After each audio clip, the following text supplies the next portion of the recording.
नमस्कार दोस्तों, स्वागत है आपका बिहार बोर्ड स्टडी चैनल में। Please subscribe to my channel and click on the bell icon. स्वागत है। जो लोग क्लास 10th में हैं उनके लिए मैं भूगोल का सब्जेक्टिव क्वेश्चन लघु उत्तरीय प्रश्न लेकर के आया हूं। मैं अभी छत पर बैठा हूं ताकि आप लोग को अच्छा तरीक़ा से बता सकूं। पूरा माइंड फ्री रहेगा तो बेटर तरीक़ा से समझाऊंगा आप लोगों को।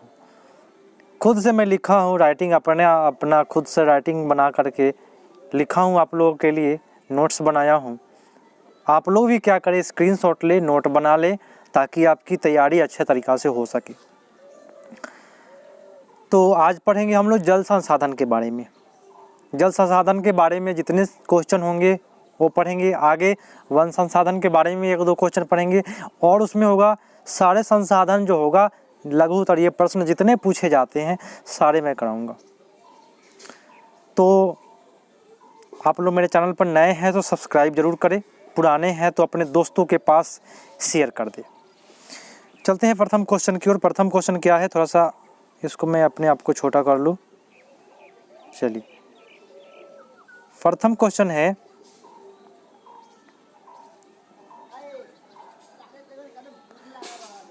हाँ प्रथम क्वेश्चन कह रहा है, थोड़ा सा छोटा कर लूँ ताकि आपको एक बार में स्क्रीनशॉट लेने में बने।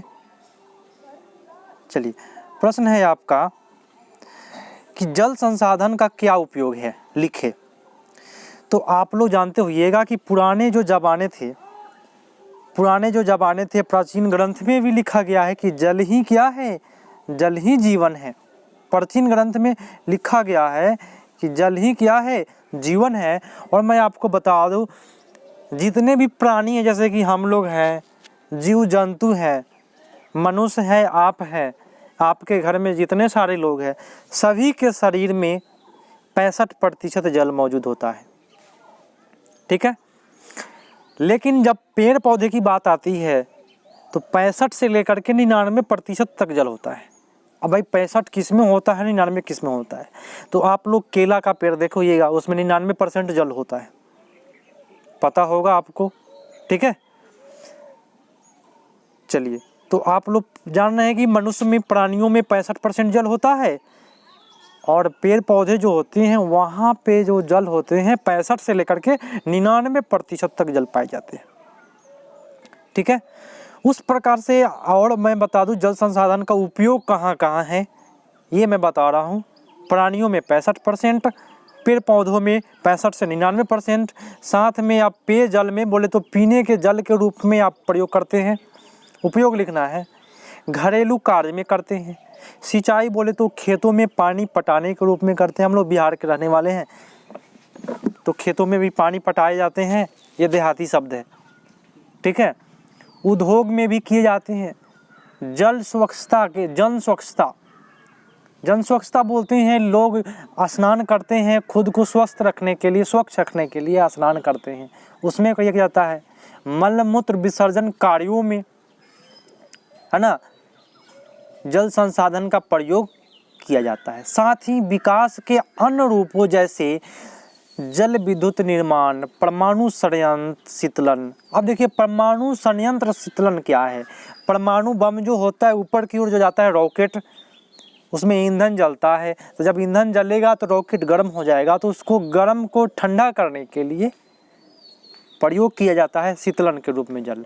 मत्स्य पालन बोले तो मछली के पालन करने के लिए, ठीक है, मछली के पालन करने के लिए भी जल का प्रयोग होता है। कृषि एवं वानिकी के लिए भी होता है, जल संसाधन का प्रयोग होता है। तो आप इतना लिख दीजिएगा, आपका निश्चित रूप से बेटर नंबर मिलेगा।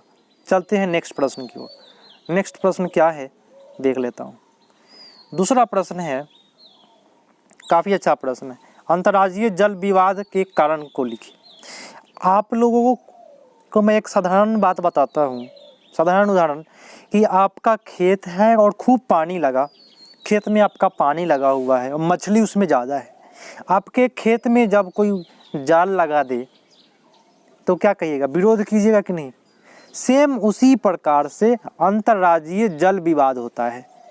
बोले तो सभी राज्यों में अलग अलग नदियां हैं, बहुत सारी नदियां हैं जो अलग अलग राज्यों से होकर गुजरती है। तो जिस राज्य में नदी का जो हिस्सा होता है उसी हिस्सा से उस राज्य को लाभ मिलेगा। तो इसको बोलते हैं अंतर्राज्यीय जल विवाद। ठीक है, क्योंकि जिसका क्षेत्र है उसी को लाभ मिलना चाहिए, अंतर्राष्ट्रीय जल विवाद का एक कारण बनता है। तो अनेक नदियां हैं जो एक से अधिक राज्यों के बीच बहती है। उत्तर भारत में गंगा, पूर्वी भारत में कृष्णा, कावेरी आदि अनेक ऐसी नदियां हैं, है ना। विकास के कुछ दौर में सिंचाई, मत्स्य पालन, उद्देश्यीय परियोजना निर्माण आदि जल से ही जुड़ी हुई है। एक से अधिक राज्यों के बीच नदी के इस उपयोग को लेकर कभी कभी आपस में विवाद हो जाते हैं, क्योंकि कहता है एक राज्य बोलेगा कि नहीं ये जो क्षेत्र है यह मेरे क्षेत्र में पड़ रहा है, और ये जो क्षेत्र है ये आपके क्षेत्र में पड़ रहा है, तो मेरे क्षेत्र में आकर के आप मत्स्य पालन क्यों किए। तो इस प्रकार के विवाद होती है। ठीक है, तो आप लोग इस तरह से कर सकते हैं, इसका नोट्स बना लीजिए बेटर तरीका से। मेरा राइटिंग कैसा है आप लोग बताएं। आपका राइटिंग अगर इससे बेटर है तो कमेंट करके बताएं कि सर मेरा राइटिंग आपसे अच्छा है, मुझसे ख़राब है फिर भी कमेंट करके बताइए, है ना। नेक्स्ट प्रश्न की ओर चलते हैं। आप लोग कमेंट कीजिएगा तो थोड़ा सा लगता है कि आप लोग पढ़ाई कर रहे हैं। ठीक है, नोट्स बनाइए, ठीक है, अच्छा तरीका से आपका तैयारी होगा। चलिए नेक्स्ट प्रश्न है आपका, बहुउद्देशीय परियोजनाओं से आप क्या समझते हैं। बहुउद्देशीय परियोजना आप लोग समझे होइएगा कि विकास की एक ऐसी परियोजना है जिसमें विकास के कई उद्देश्यों के साथ साथ पूर्ति हो सके। मतलब ऐसी परियोजना जिसमें बहुत सारे उद्देश्य आपके पूर्ति हो सके, उसको कहते हैं बहुउद्देशीय परियोजना। ठीक है, चलिए आगे क्या कह रहा है कि बहुउद्देशीय परियोजना कहलाती है ना, आज़ादी के बाद देश में आत्मनिर्भर बनने के लिए नदी घाटी परियोजना पर बल दिया गया, है ना। जब आज़ादी हो गई, आज़ादी के बाद बहुउद्देशीय परियोजना पर जोर दिया गया, खास करके जल परियोजना पर बल दिया गया। ठीक है, इस प्रकार परियोजना के विकास के कई उद्देश्य हैं। बाढ़ नियंत्रण करना, मृदा अपरदन पर रोक लगाना, सिंचाई एवं पीने योग्य जल की पूर्ति कराना, विद्युत उत्पादन उद्योग को जल पूर्ति कराना, मत्स्य पालन, वन संरक्षण, पर्यटन, परिवहन आदि के लिए सब के लिए जिम्मेवार होता है वह बहुउद्देशीय परियोजनाएं होती है।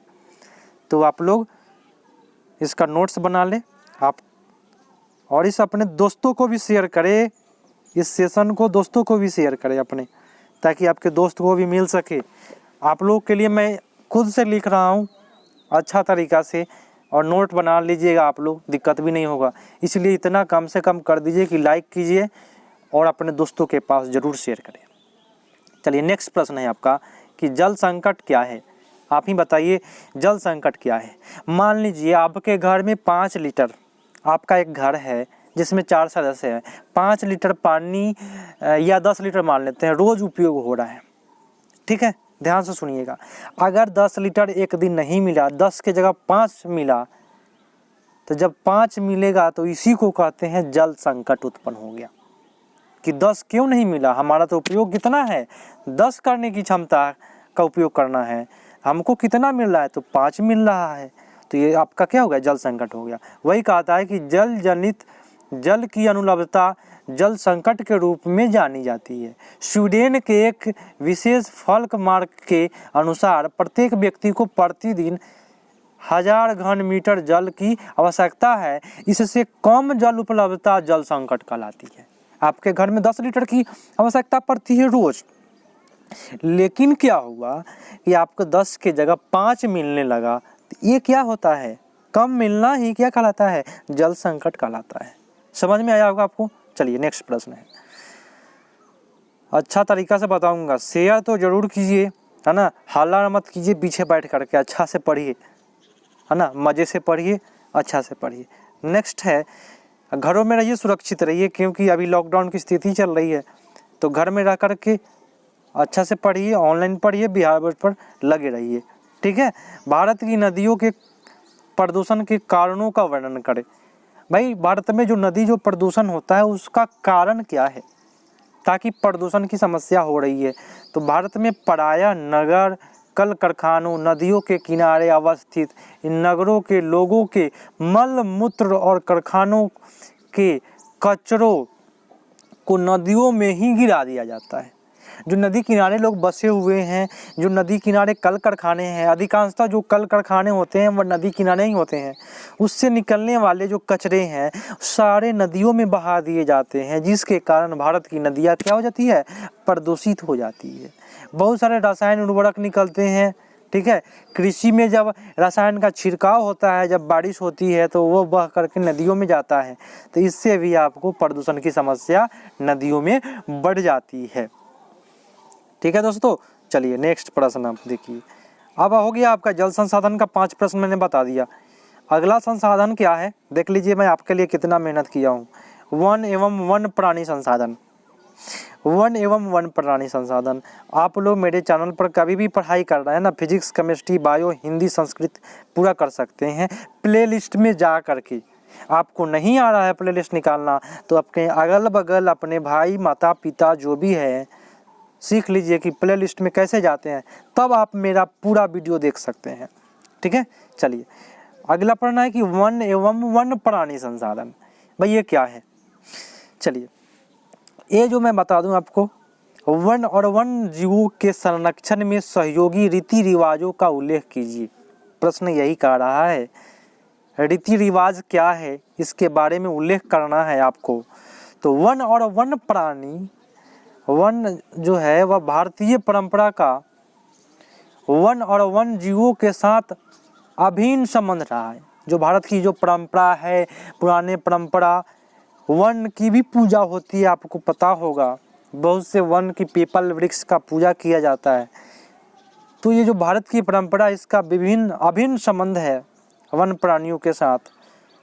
अब देखिए प्राणी जीवों के साथ, भाई जीवों का पालन भी करते हैं लोग, घर में रखते हैं, कुत्ता पालते हैं, बिल्ली पालते हैं, बहुत सारे चीज़ें, तोता हुआ, पक्षी हुआ, बहुत सारे चीज़ पालते हैं। तो ये पुरानी परंपरा चलती आ रही है वनों के साथ और जीवों के साथ। पुरानी ग्रंथों और कर्मकांडों में वनों और प्राणियों को काफ़ी महत्व दिया गया है। धार्मिक अनुष्ठानों में लगभग 100 पौधों की प्रजातियों का प्रयोग हमारे रीति रिवाज में आगे देख लेते हैं क्या है। रीति रिवाज में इतना स्क्रीनशॉट लीजिए, आगे बढ़ते हैं। ठीक है, रीति रिवाज में, चलिए अगला ये है, उसी प्रश्न का उत्तर है, रीति रिवाज में वनों की महत्ता को ही बताता है। सम्राट अशोक जो है ना, मौर्य वंश का, अशोक ने तो वन जीव जंतुओं के शिकार पर रोक लगा दिया था। बाबर जहांगीर के जो आलेख है, जो शिलालेख पर खुदवाया जाता था, ठीक है, स्तंभ पर खुदवाया जाता था, उसमें प्रकृति संरक्षण का उल्लेख है। प्रकृति संरक्षण बोलते हैं क्या, वनों की रक्षा करना, जीव जंतुओं की रक्षा करना, ये सब जो होते हैं प्रकृति संरक्षण के अंतर्गत आती है। मुगल चित्रकला में वन एवं वन प्राणियों से प्रेम का भी संप्रेषण मिला है। वन और वन प्राणियों से भी प्रेम करते हुए मुगल काल में चित्रकला में देखने को मिला है। फोटो के साथ देख करके अनुमान लगाया जाता है। चलिए तो अगला प्रश्न भी देख लेते हैं वन प्राणी का। वन प्राणी का बहुत सारा प्रश्न है जो मैं सारे प्रश्न को कराऊंगा। तो आपके स्क्रीन पर ये अगला प्रश्न है, दूसरा प्रश्न थोड़ा सा और छोटा कर दूं ताकि आप लोग एक बार में इसका स्क्रीनशॉट ले ले। ठीक है, आप लोग शेयर करें और कमेंट करके बताएं कि सर मैंने शेयर किया। खुली आसमान में बैठा हूँ आप लोगों को पढ़ाने के लिए कि मज़े से पढ़ाऊँ। ठीक है, चलिए नेक्स्ट प्रश्न है आपका कि बिहार में वन संपदा की वर्तमान स्थिति का वर्णन कीजिए। मतलब कि हम लोग जो बिहार में रहते हैं ना, बिहारी हैं, पूरा भोजपुरी भी बोलते हैं ना, बिहारी हैं हम लोग। तो वन संपदा का वर्तमान में क्या है, तो मैं आपको बता दूं कि बिहार के कई जिलों में वन की अधिकता है, लेकिन कई जिलों में 17 जो जिला है, मैं आपको बता दूं 17 जिलों में वन संपदा जो है वह समाप्त हो गया है। ठीक है, अब देखिए पश्चिम चंपारण, मुंगेर, बांका, जमुई, नवादा, रोहतास, कैमूर और औरंगाबाद में वनों की स्थिति अभी अच्छी है, लेकिन शेष वन में कुछ ही अवशेष बच गए हैं। शेष में वन के, शेष बोले तो शेष जो जिला है मुजफ्फरपुर जिला, यहाँ पे कुछ ही वन बच चुके हैं, उतना वन नहीं है। तो आप लोग एक कमेंट करके बताएं कि आपके जगह वन की कमी है कि अधिकता है ना। आपके ज़िला में आप कौन से ज़िला में आते हैं, बस यही कमेंट करके बताएं कि सर मैं फलना ज़िला से आता हूँ, नवादा ज़िला से आते हैं कि गया ज़िला से आते हैं, रोहतास से आते हैं, बिहार के आप किस ज़िला से हैं। मैं यह जानना चाह रहा हूँ कि आप लोग कमेंट करके बताएं कि आप लोग बिहार के किस ज़िला से आते हैं। ठीक है, तो आपके कमेंट का इंतज़ार रहेगा कि आप किस ज़िला से हैं। मैं बता दूँ मैं मुजफ्फरपुर ज़िला से हूँ। ठीक है, चलिए नेक्स्ट प्रश्न की ओर चलते हैं। तीसरा प्रश्न मैं आपको नेक्स्ट पार्ट में बताऊंगा।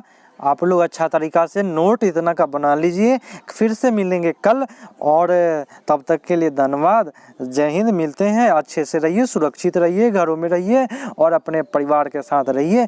तब मिलते हैं नेक्स्ट पार्ट में। जय हिंद।